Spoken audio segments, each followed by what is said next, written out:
Tri-City Sports Now, 1420 WEMB Sports Radio, or www.jetbroadcasting.live, let me get that right, jetbroadcasting.live online, or how about this? You could watch on our Facebook page. You could, if you can't get to it, archiving it, and now all on 1420 WEMB Sports Radio. We're trying to boost that up as well. Hey, of course, it's race week, and we will be hour to one of the track officials, and that'll be actually Drew Bedard's about the schedule changes and so on and so forth. Some NASCAR news is Martinsville actually landed a triple header playoff weekend. Of course, Martinsville scored another big win in the schedule next year. They're going to have the next to last race in the schedule before.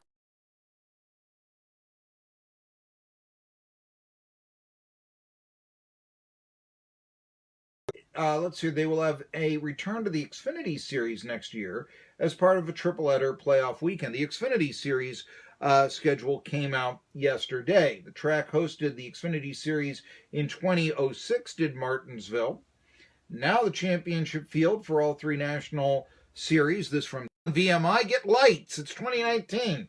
30 years beyond Wrigley Field for crime. April the 18th, 2020, that was the other big announcement of the Xfinity. On the Cup schedule was moved. Front page of the newspaper. What would you name this region?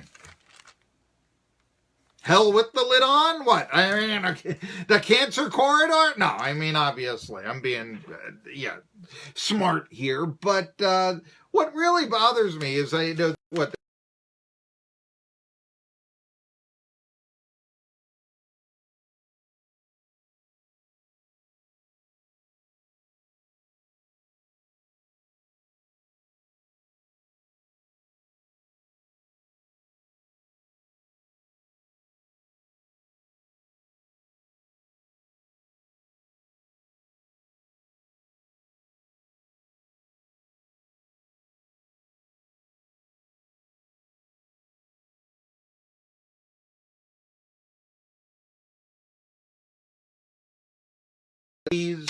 That's always been, but I mean, really, what are you going to call, State of Franklin, 2000, I don't know, you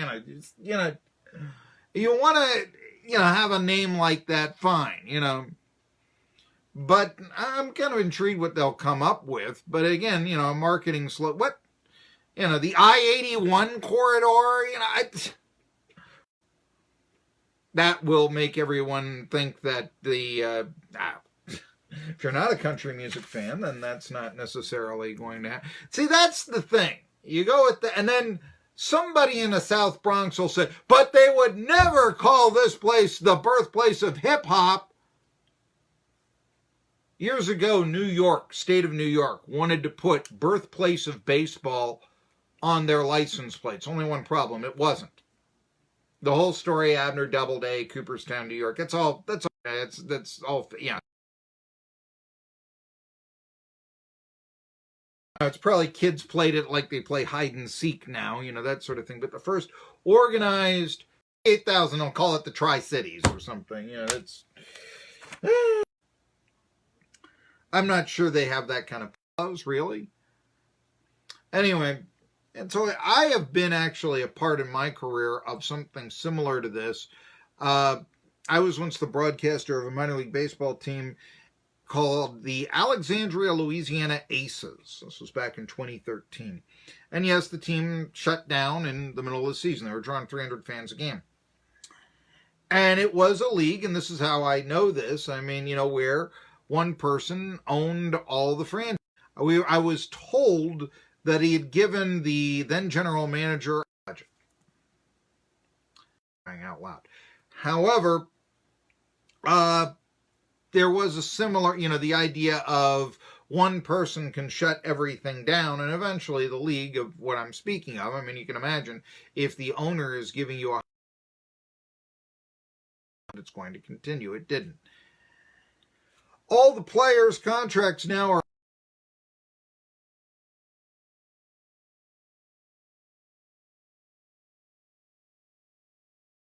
former NFL player was working as a radio analyst in the AAF, wrote on Twitter that players in Memphis came back to their hotels, news came down, and their personal items were waiting in the lobby. They were kicked out of their hotel room. Memphis fullback Anthony Manzano Lewis wrote on Twitter they had already been kicked out of his hotel room, had no idea where it was, and they said, wait a minute.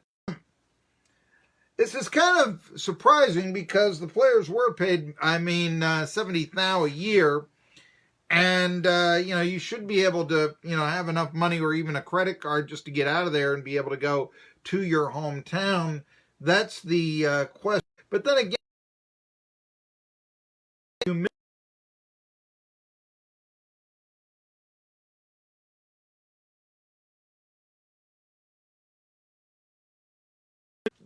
a big professional football player one day, the next day, you're basically homeless.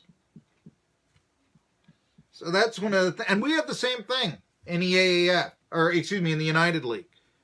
And we had a player dispersal. These players will go to the XFL. That's the idea. The idea was that the XFL knew they needed players and, they were going to sabotage the AAF.